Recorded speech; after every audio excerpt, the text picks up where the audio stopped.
श्री गुरुदेव भगवान की जय। श्रीमद् भगवद गीता के 10वें अध्याय में श्री भगवान ने अत्यंत स्नेहवश कृपावश अर्जुन के बिना पूछे ही इस विभूति योग के तत्व का वर्णन करने को कहा। हे महाबाहो, पुनः मेरे इस परम रहस्यमय वचन को श्रवण करो, क्योंकि तुम मुझे परम प्रिय हो। तुम्हारे हित की कामना से मैं कहूंगा। परमात्मा जैसे व्यापक है, वैसे ही 10वें अध्याय में विभूति योग विशेष रूप से व्यापक है। विभूति योग माने सर्वत्र व्यापक वही परमात्मा। हित कामना विभूति है, प्रिय होना योग है। परम प्रेमास्पद परमात्मा भक्त को अपने में मिलाता है, यह योग है। और विभूति का परिचय देते हुए वर्णन करते हैं, यह विभूति है। कल कहा था, समाधि काल में योग और व्यवहार में विभूति प्राप्त होती है। जब समाधि लगाते हैं तब योग होता है और व्यवहार में विभूति होती है। व्यवहार जो सब दिख रहा है वो सब विभूति है उनकी। तो परमात्मा का स्वरूप योग है, व्यवहार विभूति है। अतः योग भी हो और व्यवहार भी करना आवे, दोनों चीज ही समानता होनी चाहिए। दोनों ही बातें जीवन में सफलता देने वाली हैं। स्वरूप भी जाने और वैभव चमत्कार व्यवहार भी जाने। तो वैभव चमत्कार जो उनका दिख रहा है उससे भी व्यवहार का भाव होना जानना चाहिए, तभी अभिकंप चंचल बुद्धि को प्राप्त करेगा। नहीं तो बुद्धि में चंचलता बनी रहेगी।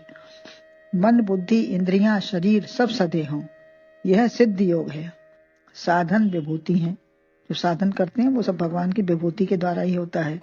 एकांगी रहे तो सफलता नहीं होगी। एक ही तरफ ध्यान लग जाए केवल तो वो सफलता नहीं मिल पाएगी। हर तरफ से हमको ज्ञान होना चाहिए। जैसे एक पंख से उड़ेंगे और एक हाथ से ताली भी नहीं बजेगी। एक हाथ से न एक पंख से उड़ सकते हैं, न एक हाथ से ताली बजेगी। अतः योग व विभूति दोनों ही चाहिए। दूसरे में कहा है, दूसरे श्लोक में भगवान ने वर्णन किया है इसका कि न मे विदुः सुरगणः प्रभोम न महर्षयः अहमादिर ही देवा नाम महर्षि नाम च सर्वसः। अर्थात उत्पत्ति देव महर्षिगण मेरी न कोई जानते, सब भांति इनका आदि हूं मैं, यो न ये पहचानते। इसका अन्वय है, मे प्रभुवम न सुरगणः न महर्षयः विदुः ही अहम सर्वसः देवा नाम च महर्षि नाम आदि। मेरे प्रभव विभूति सहित योग को न तो देवता और न ही महर्षिगण कोई जानते हैं, क्योंकि देवताओं का ऋषियों का सब प्रकार से मैं ही आदि कारण हूँ। जब आदि कारण मैं हूँ, उत्पन्न उनको देखने करने वाला मैं ही हूँ, तो वो मुझे कैसे जान पाएंगे। प्रभव योग है, प्रभाव ऐश्वर्य और विभूति है। प्रभव माने होना और विशेष रूप से होना। सदैव ही परमात्मा की स्थिति है। परमात्मा कहीं कभी नहीं इधर उधर जाने वाला है। परमात्मा की स्थिति सदैव है, सदा है, सर्वत्र है। जो अस्थि रूप से है और सब और भव रूप से हो गया है, जो बन गया है, सब दिखाई दे रहा है। जो माया उपाधि प्रकृति ऐश्वर्य चमत्कार को लेकर कुछ हो गया, प्रकृति के द्वारा जो कुछ बन गया हो गया, तो प्रभाव से प्रभाव हुआ। देवता और ऋषि ही जानने में महान हैं। हम लोग देवता और ऋषियों को ही महान जानते हैं।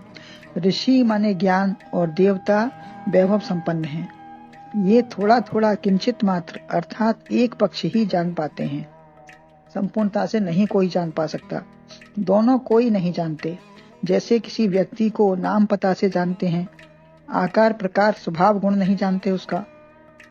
कोई यह सब जानता है परंतु नाम पता नहीं मालूम, तो क्या वह आपके काम आ पाएगा? नहीं आ पाएगा। जब हम उसको संपूर्णता से नहीं जानते तो हमारे काम कैसे आएगा? समग्रता से तभी काम बनेगा जब उसका सब बाह्य व भीतरी रूपरेखा जान पाएंगे। तो भगवान के विषय में पूरा जानकार कोई है ही नहीं। जितना जानता है उतना ही जानना शेष रह जाता है। पूर्णमदः पूर्णमिदं कहा जाता है, तो जितना हमने जाना तो पूर्णता से उसको संपूर्णता से कोई जान ही नहीं सकता, शेष रह जाता है बराबर। जैसे किसी व्यक्ति को ऊपर से तो जानते हैं, परंतु अंदरी स्वभाव उतना नहीं जान पाते।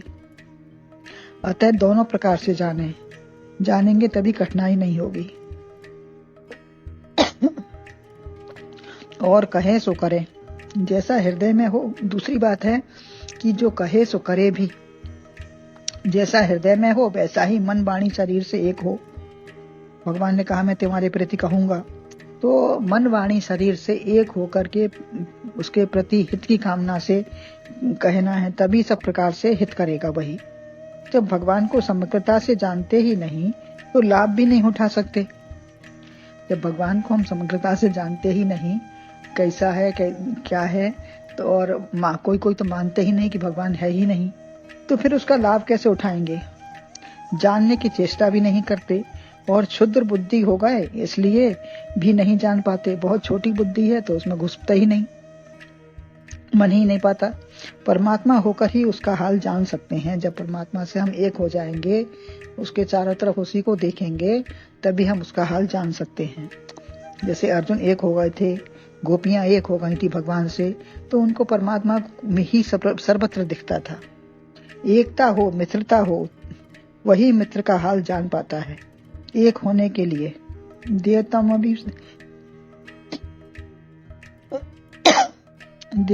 भी सभी देवता हैं। इंद्रिय आदित्य वसु, शरीर में भी अपने सभी देवता विराजमान हैं। सभी अपने में असीम हैं, ससीम हैं। उनकी अपनी अपनी सीमा है, असीम नहीं है वे। आपने जितना देखा है उतना ही हाल जानते हो। देवों के तो ज्ञान बुद्धि भाव देवलोक सभी सीमित हैं। अतः कैसे जाने उसे। महर्षि महान ऋषि भी कैसे जाने। जैसे बेटा अपने माता पिता के विवाह को नहीं जानता या अपना जन्म का हाल नहीं जान सकता, वह उनको समग्रता से नहीं जान सकता। बेटा अपने माता पिता का हाल उनके समग्रता से नहीं जान सकता। मैं आदि हूँ, महर्षि सप्तऋषि सबका। तो भगवान कहते हैं कि मैं तो सबका आदि हूँ, सबको मैं नहीं बनाया पैदा किया है। तो महर्षि हैं, सप्तऋषि हैं, जो भी हैं, तो सबको मैं ही आदि हूँ। तो सब जाति उपजाति इन्हीं से चली है। ब्रह्मा को भी आदि जानो तो वह भी मुझसे ही हैं। ब्रह्मा भी तो मुझे से पैदा हैं, उनकी नाभि से निकले हैं। तो यह सब मेरे ऐश्वर्य में ही आते हैं। मेरा ऐश्वर्य ही इतना विशाल है कि कोई उसे जान नहीं सकता। जैसे किसी सेठ या राजा का कारोबार देश विदेश में फैला है, तो उसके कार्यकर्ता अपने क्षेत्र तक ही जान पाते हैं। जो जहाँ कार्य करता है, जिस क्षेत्र में जिसको लगा दिया है, तो उस क्षेत्र तक ही सीमित रहता है जानने में। दूसरी जगह का वो हाल नहीं बता सकता। अतः परमात्मा का लक्ष्य, विद्या, लीला, स्वरूप, उनका ऐश्वर्य वही जानते हैं, अन्य कोई नहीं जान सकता। महर्षि पृथ्वी लोक के और देवता मर्त लोक के स्वामी हैं, किंतु नहीं जान पाते। वो भी सब पूरा हाल नहीं जान सकते और न जान पाते हैं। कमल में इतना सुंदर रंग, निर्लिप्तता सब कहाँ से आ गई। करने वाला वही है, कैसे आ गई। परमात्मा का स्वरूप जितना प्रकट हो गया, उसकी वास्तविक बात को कोई नहीं जान पाता, और जो जानता है वो उसी का रूप हो जाता है। जही जाने जही देश नारी, जानत तुम्हें हो जाई। सब जाने प्रभु प्रभुता सोई, तदप कहे बिन रहा न कोई। जो प्रभु की प्रभुता जानने की कोशिश भी करता है, तो फिर भी बेचारा कहना चाहता है, लेकिन पूरी बात नहीं कह सकता। वाणी परमात्मा के स्वरूप तक पहुंच नहीं सकती। सूर्य नेत्र से हैं। सूर्य जो नेत्र है, नेत्र में जिनका स्वरूप है सूर्य का। मन ब्रह्मा से चंद्रमा से है, तभी उनसे पैदा है, सीमित है, अतः नहीं जान सकते। सब अपनी अपनी सीमा के अंदर हैं। भगवान महान है, अनंत है, जन्म जन्मांतर में भी सब कुछ नहीं जान सकते। वाणी गिरा अनयन नयन बिन वाणी है, तो वर्णन नहीं कर सकती है, वह देख नहीं सकती। वाणी जो वर्णन करती है वो देख नहीं सकती, तो क्या वर्णन करेगी जब देखा ही नहीं उसको। तो मन मनन करता है, बुद्धि चिंतन करती है, परंतु कह नहीं सकती। अतः वह महान है, उसे पर समग्रता से नहीं जान पाते। वो इतना महान है कि इसको समग्रता से कोई एक अंग के द्वारा न वर्णन कर सकते हैं, न देख सकते हैं, न समझ सकते हैं। फिर भी कहने जानने समझने का प्रयत्न करें दत्त चित्त होकर, उसमें लग जाएं, तभी कुछ ज्ञान उसके स्वरूप व विभूति का हो सकता है। अगर दत्तचित्त होकर लग जाएं तो कुछ तो प्राप्त होगा ही। अतः उसमें लगेंगे तो कुछ न कुछ अंश हमको प्राप्त जरूर होगा और तभी उसमें उसकी प्राप्ति कर सकते हैं। तो गुरुदेव भगवान